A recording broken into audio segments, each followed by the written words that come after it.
along the path of the vas deferens the secretion of which gland provide nutrition to sperm.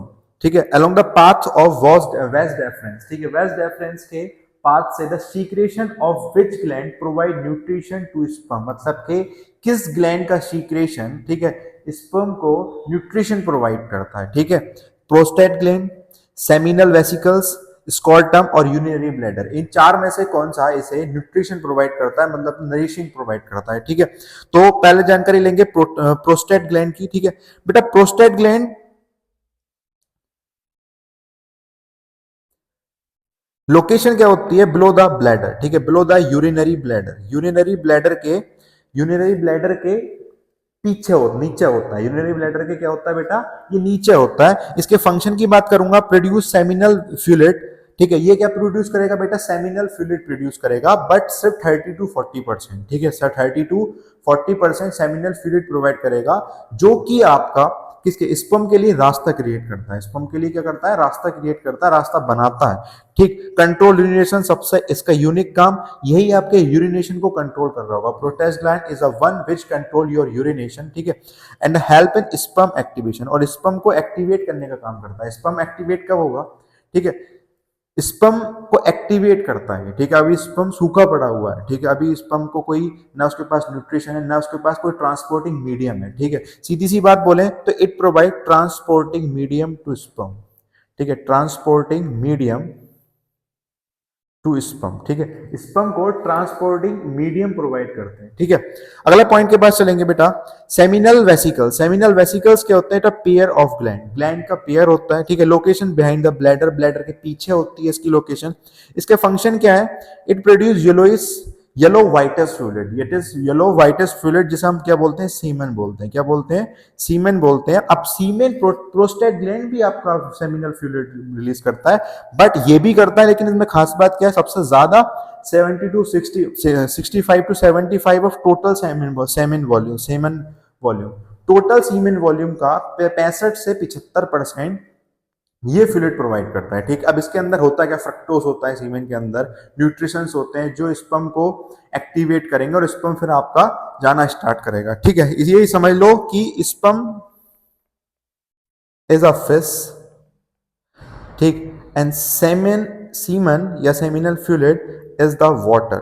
ठीक है, is the water, क्योंकि बिना water के fish आपकी activate नहीं होती. ठीक है, सेमिनल फ्लूइड एल्कलाइन होता है नेचर में, इनहेंस सीमेन मोटिलिटी. ठीक है, semen motility, it is not a semen motility, it is sperm motility. ठीक है, ये क्या करता है, स्पर्म की मोटिलिटी को इनहेंस करता है, मतलब कि स्पर्म को मरने से बचाता है. ठीक है, उन्हें इनफर्टाइल होने से बचाता है. क्यों भाई, क्योंकि उन्हें पूरी नरिशमेंट प्रोवाइड करेगा ये. ठीक है, पूरी नरिशमेंट प्रोवाइड करेगा तो वो नहीं मरेंगे. ठीक है, वो अपने रास्ते को ट्रैवल करेंगे. ठीक, इंपॉर्टेंट फॉर मेल फर्टिलिटी, फिर सीधी सी बात, इट्स सारा का सारी चीज कहाँ आ जाती है, it is all important for male fertility. Mail fertility के लिए सबकी सब चीजें ये इंपॉर्टेंट होती हैं. क्यों होती हैं, क्योंकि बेटा ये सीमेन वॉल्यूम बढ़ा रही है, उसे प्रोड्यूस कर रही है. ठीक है, एल्कलाइन होता है, पहली बात ये एल्कलाइन होता है नेचर में, कोई एसिडिक मीडियम में वो जा रहा है, वहां पे डेथ होने से इसे बचा लेता है, क्योंकि इसका नेचर क्या है, एल्कलाइन है. तो ओवरऑल मोटिलिटी को घटाता है, मोटिलिटी को घटाता है कि मरे नहीं है. ठीक है, अगला पॉइंट की तरफ चलेंगे बेटा, तो इसका जो सही आंसर है, ठीक है, अगर आपके पास प्रोस्टेट ग्लैंड भी बोला हुआ है और सेमिनल वेसिकल्स भी बोला हुआ है, तो उसका राइट आंसर है बेटा आपका सेमिनल वेसिकल्स. ठीक है, स्कॉर्टम जिसके अंदर आपके टेस्टिस प्रेजेंट रहते हैं, it is made up of dartos muscle. ठीक है, और ये बॉडी टेम्परेचर को, नॉर्मल बॉडी टेम्परेचर से, ठीक है, टेस्टिस के अराउंड टेम्परेचर को कोल्ड रखती है. ठीक, यूरिनरी ब्लैडर आप अच्छे से जानते हैं, पिछली वीडियोस में मैंने बताया हुआ है. ठीक है, which among the following disease is not sexually transmitted, इनमें से कौन सी डिजीज सेक्सुअली ट्रांसमिट नहीं होती, साइफल्स, HIV एड्स, कोरोना या फिर गोनेरिया. ठीक है, गोनोरिया. साइफल्स एक STI है, मतलब कि सेक्सुअली ट्रांसमिटेड डिजीज है. ठीक है, ये बैक्टीरिया किससे इन्फेक्टेड होती है, तो ट्रोपिमा पॉलीडम. ठीक है, ट्रेपोनीमा पॉलीडम बैक्टीरिया है, जिसकी वजह से साइफल्स होती है आपकी. गुनेरिया एक STI है, गुनेरिया भी एक STI है, जो आपकी किस बैक्टीरिया से होती है सर, नाइसीरिया गुनेरिया.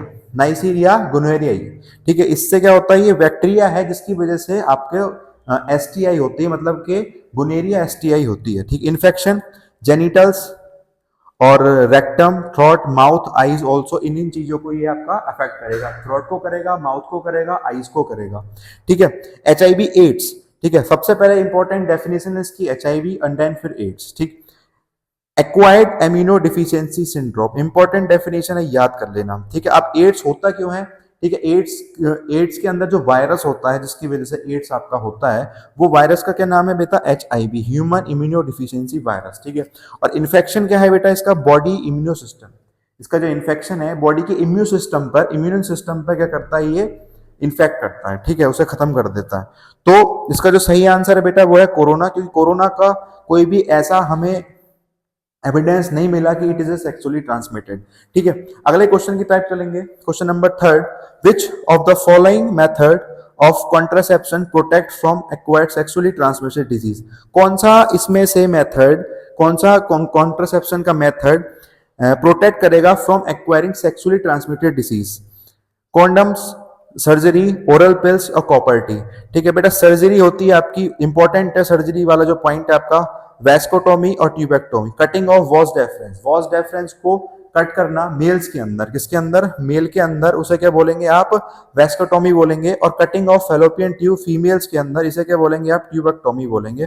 ठीक है, अगले copper T, what is copper T? ठीक है बेटा, कॉपर टी इंस्ट्रूमेंट होता है जिससे आपकी फर्टिलिटी मतलब प्रेगनेंसी रोकी जाती है। ठीक है, तो इससे भी आपकी प्रेगनेंसी रोकी जाती है, इससे भी आपकी सर्जरी से भी, बट सेक्सुअली ट्रांसमिटेड डिजीज सिर्फ कॉन्डम से रुकती है। ठीक है, अगले क्वेश्चन की तरफ चलेंगे बेटा। During adolescence reproductive phase starts and, adolescence में रिप्रोडक्टिव फेज स्टार्ट होता है और, ठीक है, in adolescence reproductive phase starts and general growth rate begin to slow down.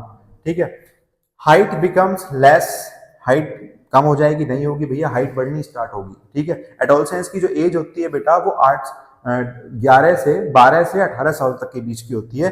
The body weight is reduce. ठीक है, बॉडी वेट आपका रिड्यूस होना शुरू हो जाएगा, हेयर ग्रोथ डिक्रीजेस, ऐसा कुछ भी नहीं है, बट ये वाला ऑप्शन आपका बिल्कुल सही है, ए ऑप्शन इज राइट। क्यों? General growth rate begin to slow down.